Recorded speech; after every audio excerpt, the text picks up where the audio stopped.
સમાચારોમાં આગળ વાત કરીએ તો વડોદરાથી સમાચાર સામે આવી રહ્યા છે, જ્યાં દિવાળી પર્વને લઈ રેલવે સ્ટેશન પર ભારે ભીડ જોવા મળી। વડોદરાથી સમાચાર, જ્યાં રેલવે સ્ટેશન ઉપર મુસાફરોની ભીડમાં વધારો જોવા મળ્યો। દિવાળી અને છઠ પૂજા નિમિત્તે લોકોની ભારે ભીડ ઉમટી। રેલવે દ્વારા મુસાફરોની વધુ સુવિધા માટે ખાસ વ્યવસ્થા કરવામાં આવી। ત્યારે વડોદરા ખાતે દિવાળીને લઈ જ્યાં મુસાફરોની ભીડ જોવા મળી, વડોદરા પ્રતાપનગર સ્ટેશન ઉપર વધારાના બુકિંગ કાઉન્ટર મૂકવામાં આવ્યા। નાગરિકોને અગવડતા ન પડે તે માટે એસ્કેલેટરની સુવિધા પણ ઉપલબ્ધ કરવામાં આવી।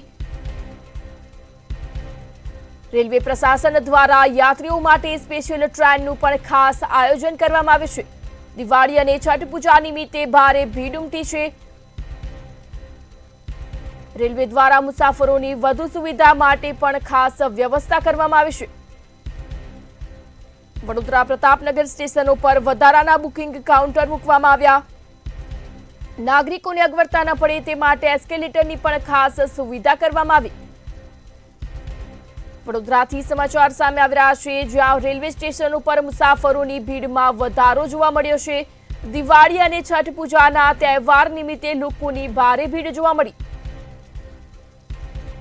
ત્યારે રેલવે દ્વારા મુસાફરોની વધુ સુવિધા માટે ખાસ પ્રકારની વ્યવસ્થા કરાઈ છે।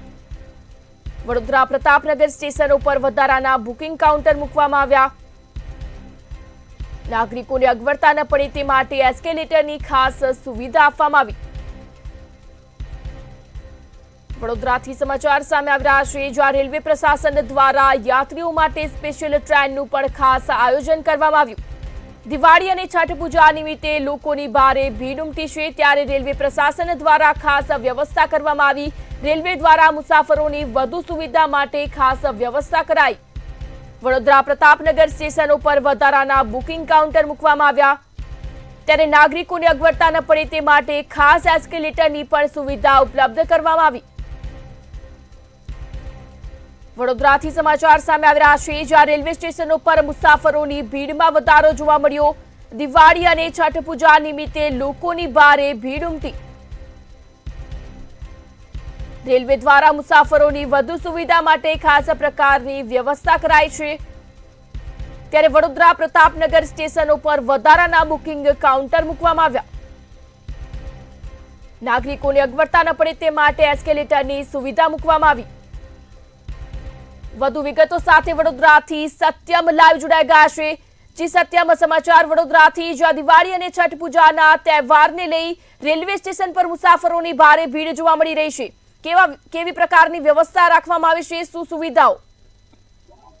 જી બિલકુલ જણાઈ દઈએ કે દિવાળી અને છઠ પૂજાને લઈને રેલવે પ્રશાસન દ્વારા તમામ પ્રકારની વ્યવસ્થા કરવામાં આવી છે। કોઈ પણ પ્રકારની અગવડતા મુસાફરોને ન થાય તેવા માટે તેવી પ્રકારની વ્યવસ્થાઓ કરવામાં આવી છે। દિવાળી અને છઠ પૂજા નિમિત્તે રેલવે સ્ટેશન પર વધારે જે વધતી ભીડ છે અને મુસાફરોની અવરજવરને ધ્યાનમાં રાખીને વડોદરા વિભાગ દ્વારા મુસાફરોની સુવિધા માટે તમામ પ્રકારની વ્યવસ્થા કરવામાં આવી છે। ખાસ કરીને વડોદરા રેલવે સ્ટેશન છે અને પ્રતાપનગર રેલવે સ્ટેશનમાં ખાતે પણ સુવિધા કરવામાં આવી છે। વરિષ્ઠ જે મુસાફરો છે તેમજ જે વરિષ્ઠ નાગરિકો છે તેમને પણ કોઈ અગવડતા ન પડે તે માટે આ એસ્કેલેટર છે, એસ્કેલેટરની સુવિધા કરવામાં આવી છે। સાથે જે ખાણીપીણીની દુકાન છે ત્યાં પણ તમામ પ્રકારની વ્યવસ્થા જે મુસાફરો છે તેમને અગવડતા ન રહે તેની સંપૂર્ણ તકેદારી રેલવે પ્રશાસન દ્વારા રાખવામાં આવી છે।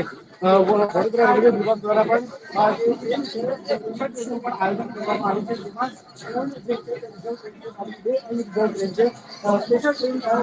આવે છે તે છોડીને પણ વડોદરા જંકશન છે જે રૂટ છે તે ધમધમતો હોય છે અને આ રૂટ પર જે રેગ્યુલર ટ્રેન છે તેની છોડીને પણ 70 જેટલી ટ્રેનો અહીંથી પસાર થવાની છે। તમામ જે મુસાફરો છે તેમને કોઈ પણ અગવડતા ન પડે તેવી વ્યવસ્થા રેલવે પ્રશાસન દ્વારા રાખવામાં આવી છે। સુરક્ષાને લઈને પણ વ્યવસ્થાઓ રાખવામાં આવી છે, જેમાં ખાસ કરીને વાત કરીએ તો જે જવાનો છે આરપીએફના જવાનો છે તેમને સાથે જે સુરક્ષા અનુસંધાન માટે વોકી ટોકી અને બોડી વોર્ન કેમેરાનો પણ ઉપયોગ કરવામાં આવ્યો છે।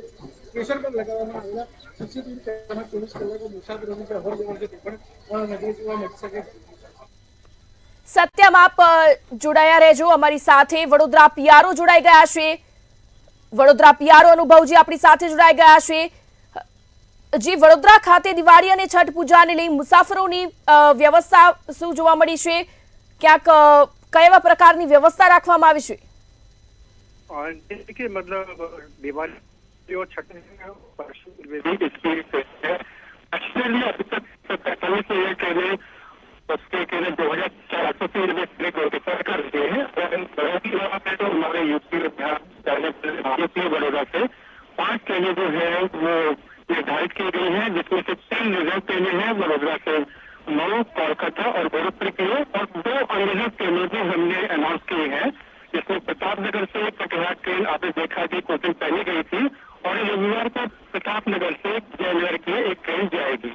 तो कुल मिलाकर कहते हैं इन 5 ट्रेनों के 70 से ज्यादा ट्रेनें हमने निर्धारित किए हैं।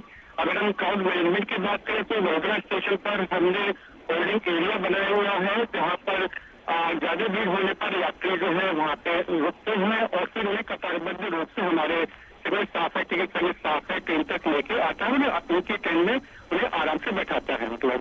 और साथ ही हमने एक्स्ट्रा काउंटर्स भी खोले हुए हैं, एक्स्ट्रा सिक्योरिटी स्टाफ और टिकट सर्विस स्टाफ भी हमने डिप्लॉय किया हुआ है, भीड़ की निगरानी की जा रही है, और एक वॉर रूम भी हमने अपने डिवीजनल ऑफिस में बनाया है किसी भी स्थिति के लिए। जी अनुभव भाई, समग्र माहिती बदल आपनो आभार। जी सत्यम। જી ચોક્કસ જણાવી દેવા કે તમામ પ્રકારની વ્યવસ્થાઓ જે રેલવે પ્રશાસન દ્વારા કરવામાં આવી છે. દિવાળી છે, દિવાળીમાં એક જ દિવસ બાકી છે, રેલવે પ્રશાસન દ્વારા પણ મુસાફરોને તેની સંપૂર્ણ તૈયારી સુરક્ષા તેમજ અન્ય જે વસ્તુઓ છે જે રેલવે પ્રશાસન છે તેની તમામ પ્રકારની વ્યવસ્થાથી સજ્જ બની છે. जी समग्र माहिती बदल आभार सत्यम। વડોદરાથી સમાચાર સામે આવી રહ્યા છે, જ્યાં દિવાળી અને છઠ પૂજાને લઈ રેલવે સ્ટેશનો પર ભારે ભીડ જોવા મળી। રેલવે દ્વારા મુસાફરોની વધુ સુવિધા માટે ખાસ વ્યવસ્થા કરવામાં આવી। વડોદરા પ્રતાપનગર સ્ટેશનો પર વધારાના બુકિંગ કાઉન્ટર રાખવામાં આવ્યા, ત્યારે નાગરિકોને અગવડતા ન પડે તે માટે ખાસ એસ્કેલેટરની પણ સુવિધા રાખવામાં આવી। વડોદરાથી સમાચાર સામે આવી રહ્યા છે, જ્યાં રેલવે પ્રશાસન દ્વારા યાત્રીઓ માટે ખાસ સ્પેશિયલ ટ્રેનનું પણ આયોજન કરવામાં આવ્યું, જ્યાં દિવાળી અને છઠ પૂજા નિમિત્તે લોકોની ભારે ભીડ ઉમટી। સમાચાર વડોદરાથી, જ્યાં રેલવે દ્વારા મુસાફરોની વધુ સુવિધા માટે ખાસ પ્રકારની વ્યવસ્થા કરવામાં આવી, ત્યારે વડોદરા પ્રતાપનગર સ્ટેશનો પર વધારાના બુકિંગ કાઉન્ટર રાખવામાં આવ્યા।